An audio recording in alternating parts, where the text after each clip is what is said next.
Hey, Duff. Well, guys, here's one to think about. Doctors.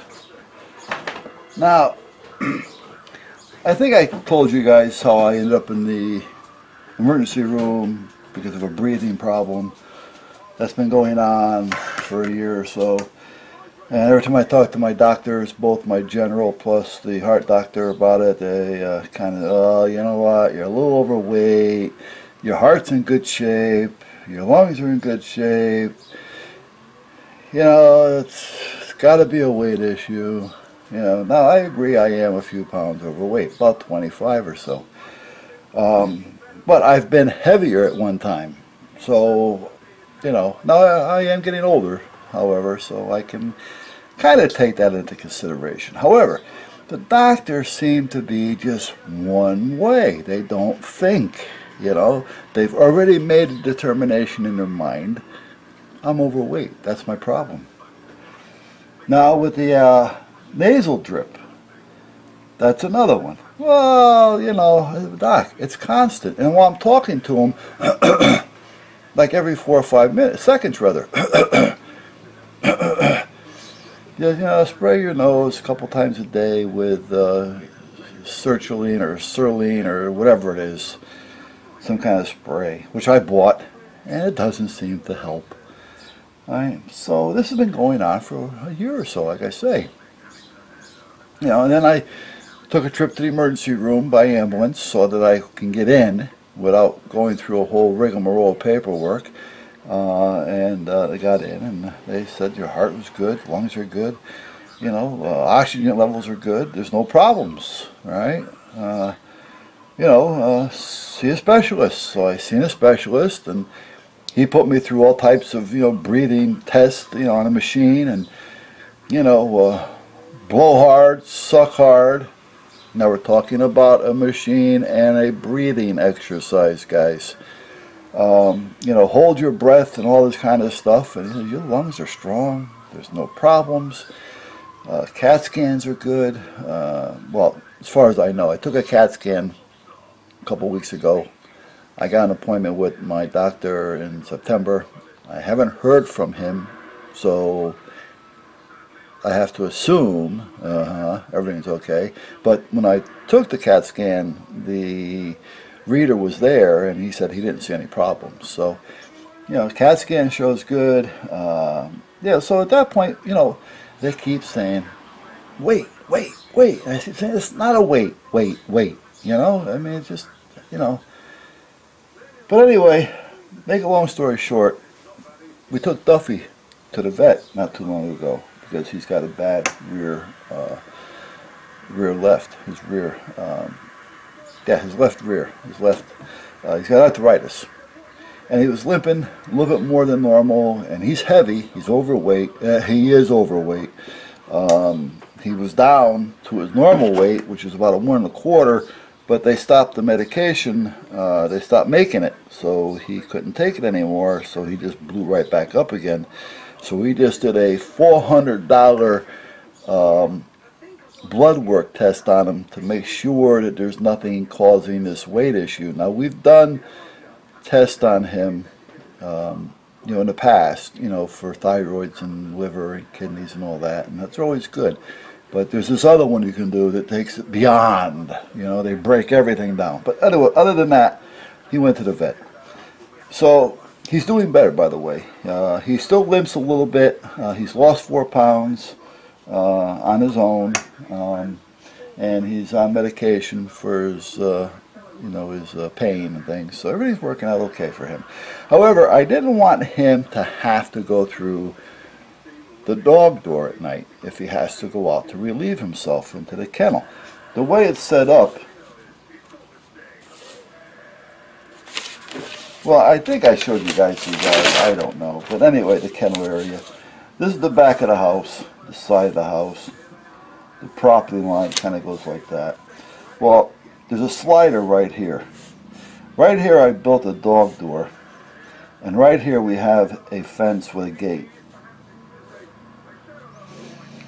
And it covers in all this area all the way to the front of the house. So they have about 15 feet, 18 feet by about 40 feet to go out at night if they want to go outside and relieve themselves, or even go out there and sleep or lay, whatever. But they have to go through the doggy door. Now the doggy door has a 4-inch step up.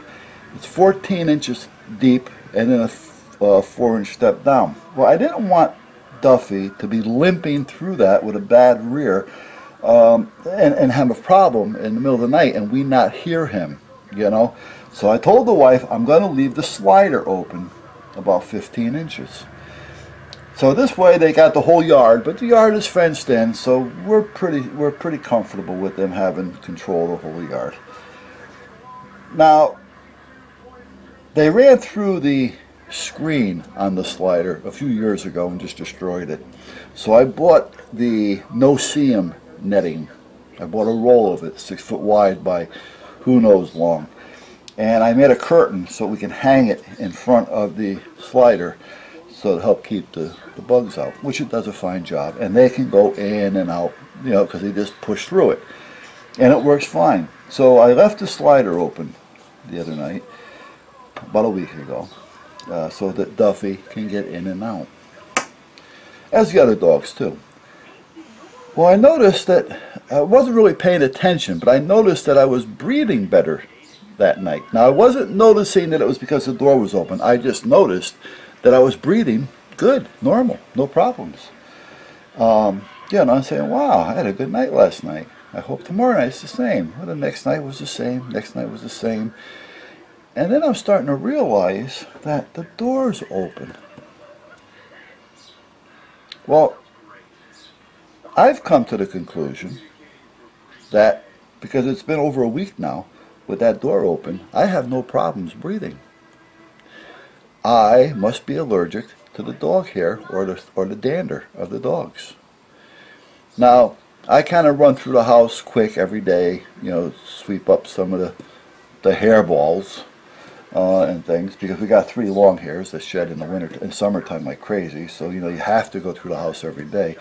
If I skip a day, which I do sometimes, I've got hairballs the size of basketballs, you know, through the house. But I noticed with the door open, with that air, because, you know, the air conditioner's been on, the door's been closed, the house been sealed up, that, you know, I had this breathing problem, and that's been going on, you know, well, all summer and all winter. You know, winter I got the heat on, so it's still closed up. And I noticed when I come out in the garage, because if I have a problem to where I'm just, you know, getting disturbed by it, you know, I got to get outside or something. When I come outside, I start feeling better, but I'm thinking it's because my mind is off it. But it's actually because I'm out here with the fresh air. So I've come to the conclusion that it's an allergy, and I'm allergic to the dog dander or the hair, you know, or the dog fur or whatever, and that's it. So now that took care of that. Now the nasal drip. The other night, I take an antacid, Nexium, prescription strength, 1 a day, and I don't always take that faithfully because I can kind of control my reflux by my diet. So I've been off that for a while. Now I take it occasionally if I think we're going to eat something that's going to disagree with me. Well, the other night we were going to have something that was going to disagree with me. So I said, let me take one. So I took one. Well, unbeknown to me, I had dropped one on the floor. The wife had picked it up and put it on the counter. When we were sitting down to dinner, I seen it on the counter. And I'm saying, I thought I took that. Well, maybe I didn't. You know, it's one of those things. So I took that one. Now, it doesn't really hurt if you take 2 of them. You know, it's not a big deal. It's not like it's a, you know, a knockout drug or something. You know, so, you know, I took 2 of them. Well, that night I noticed, well, I didn't put it together yet, but I noticed that my nasal drip wasn't acting up. So I've been sleeping real good. Well, I've come to the conclusion that the acid reflux is probably irritating the back of my throat, you know, up near where my nose comes and meets the throat, and it's probably causing some type of irritation, hence mucus, to try to correct it. And I think that's what that is. So, I've been feeling great. And I'm not clearing my throat every 5 seconds. Because if you look back at some of my other videos, you'll notice that I'm like every 10, 15 words, you know. And I was like that when I go on to doctors. He says, well, spray this sertraline or whatever it is up your nose a couple times a day, and that should take care of it. You know, I'm coming to the conclusion that the doctors have a tendency, once they get channeled in one direction, they don't know how to think outside the box. Neither one of my heart doctor or my general had any idea to say, you know what, maybe you got an allergy problem. You know, nasal drip, problem breathing, allergy, you know, maybe, how's your acid reflux doing? You know, are you taking them? They don't think of these things. You know, they've already determined that I'm 25 pounds overweight. So that's the problem, you know. And I'm really going to start talking to them now and looking into my history to find out how many other things they've assumed when in fact it isn't. Because I am going to want to have, before we move, a real knockdown, drag-out physical. Because, you know, this is ridiculous. How many other things are they assuming and they're treating me for that I haven't got? You know? Alright guys, other than that, I'm going to go in and we're going to do some burgers on the grill tonight.